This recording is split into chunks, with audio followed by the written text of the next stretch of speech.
आज के इस युग में माता पिता की व्यस्तता बच्चों पर किस तरह भारी पड़ती है, इसके कई उदाहरण आपने हमने खबरों के माध्यम से कई बार देखे हैं। दरअसल हम बात कर रहे हैं इंटरनेट की दुनिया में मोबाइल में चलने वाले उन गेम की जो आज के बच्चों पर बहुत भारी पड़ रहे हैं।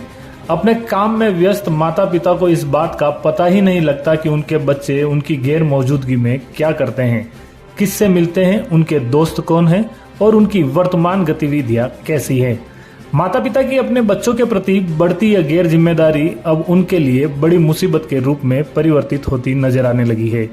यही कारण है कि कई बार आपके और हमारे सामने ऐसे गंभीर और दिल झकझोर देने वाले मामले सामने आते हैं जिनको देखने या सुनने के बाद आप और हम या उन बच्चों के माता पिता किसी अंतिम निर्णय तक पहुंचने का निर्णय लेने का साहस अपने बच्चों के प्रति दिखा पाने का भी नहीं जुटा पाते हैं। लेकिन तब तक शायद बहुत देर हो जाती है और बच्चे माता पिता के इन फैसलों को दरकिनार करते हुए बगावती तेवर दिखाना शुरू कर देते हैं।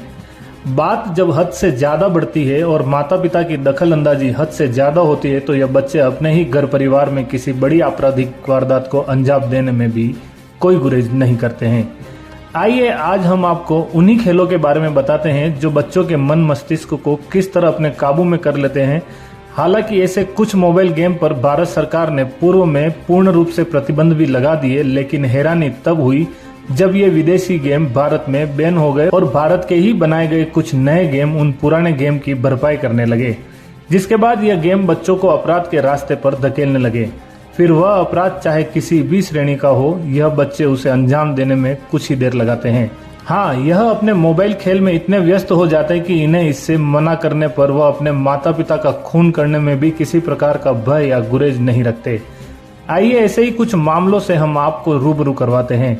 लखनऊ में एक बेटे ने मां को ही मार डाला क्योंकि नाबालिग बेटे को मोबाइल फोन पर पबजी गेम खेलने की लत थी। मां रोक टोक करती थी, जो बेटे को इतना नागवारा गुजरा कि आधी रात को उसने मां के सिर पर गोली मार दी। सुनकर यकीन नहीं होता, लेकिन लखनऊ पुलिस कह रही है कि यही सच है।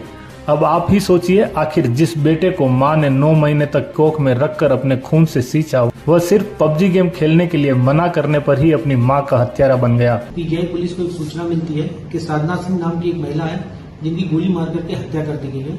मौके पर पुलिस पहुंचती है, फोरेंसिक टीम पहुंचती है, छानबीन होती है, पूछताछ होती है। मौके पर जो स्थिति क्लियर होती है, वहां से पूछताछ के बाद जो पता चलता है, वहां पर जो इनका जो एक बेटा था जिसकी उम्र लगभग 16 साल है, नाबालिग है, बाद में पता चलता है कि उसने ही इस घटना को अंजाम दिया है। जो अभी जो प्रिलिमिनरी जो इन्वेस्टिगेशन है, हमारी जो पूछताछ, उससे पता चला है कि ये लड़का जो है ये पबजी गेम का ये एडिक्ट था और इसकी मां इसको गेम खेलने से रोकती थी, जिससे क्षुब्ध होकर के इसने इस घटना को अंजाम दिया है।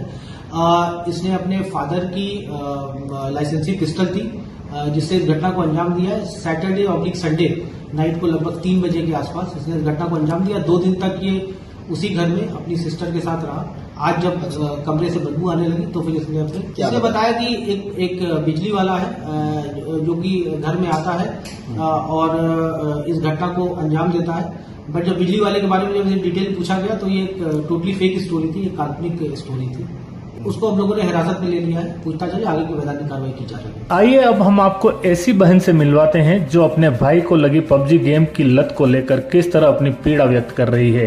इस बहन का कहना है कि उसके लाख मना करने के बावजूद उसका भाई मोबाइल नहीं छोड़ता था और इस गेम के पीछे पूरी तरह पागल हो चुका था। वह जब भी फ्री होता मोबाइल लेकर पबजी गेम खेलने बैठ जाया करता था। इस बहन के मुताबिक उसका भाई दिन और रात में घंटों तक मोबाइल में पबजी गेम खेलता रहता था, दिन हो चाहे रात। वह कई गेम खेलने के दौरान बार बार जोर से चिल्लाने लगता था और आखिरकार एक दिन उसकी इसी गेम के चलते मौत हो गई और वह सबको छोड़कर चला गया। इस बहन की जुबानी ही सुनिए कि उसके भाई को किस तरह इस गेम की लत लगी थी। यह बहन रो रो कर कह रही है कि यह गेम ही नहीं होता तो आज उसका भाई उन सभी के बीच होता। इस गेम के लिए पागल था, मैं बहुत मना करती थी भाइयों मत खेले कर, तो मेरे को डांटता था। वो 2 साल से इस गेम के लिए पागल था। वो बस जब फ्री रहता था तभी लेके बैठ जाता था पबजी। उस टाइम तो वो उठा था ना, बस तभी से खेल रहा था। 5-6 घंटे हो गए तो उसको लगातार खेल रहा। रात को भी खेल रहा था। और जब शाम को वो खेल रहा था ना, मैं उसके पास नीचे बैठी हुई थी, वो बेड पर लेटा हुआ था, तो एकदम से उसने मोबाइल नीचे रखकर और हाथ चिल्लाने लगा। वो बहुत तेज मम्मी मम्मी चिल्लाने लगा, मम्मी मम्मी मम्मी। मैंने सबको आवाज लगाई। वो अयान के साथ गेम खेल रहा था। वो कह रहा था अयान इधर आ जा, अयान इधर आ जा, तूने मेरे को हरवा दिया, तुम्हें खेलना नहीं आता। आज के बाद अयान तेरे साथ गेम नहीं खेलूंगा। मोबाइल में इन वीडियो गेम के खेलने के बाद बच्चे किस तरह इनकी जकड़ और पकड़ में आ जाते हैं, इसका ताजा उदाहरण उदयपुर में भी देखने को मिला। यहाँ की एक स्थानीय कांग्रेस नेत्री कामिनी गुर्जर के बेटे को भी मोबाइल में गेम खेलने की लत लग गई। वहीं शुक्रवार रात को अपने कमरे में जाकर सो गया। सुबह जब परिजनों के आवाज देने पर भी जब वह नहीं उठा तो उसके पिता ने जब खिड़की से देखा तो उनके होश उड़ गए, क्योंकि कमरे के अंदर उनके बेटे का शव फंदे से लटका हुआ था। उन्होंने जब अपने कलेजे के टुकड़े को इस तरह फंदे पर झूलते देखा तो उनके पैरों तले जमीन खिसक गई।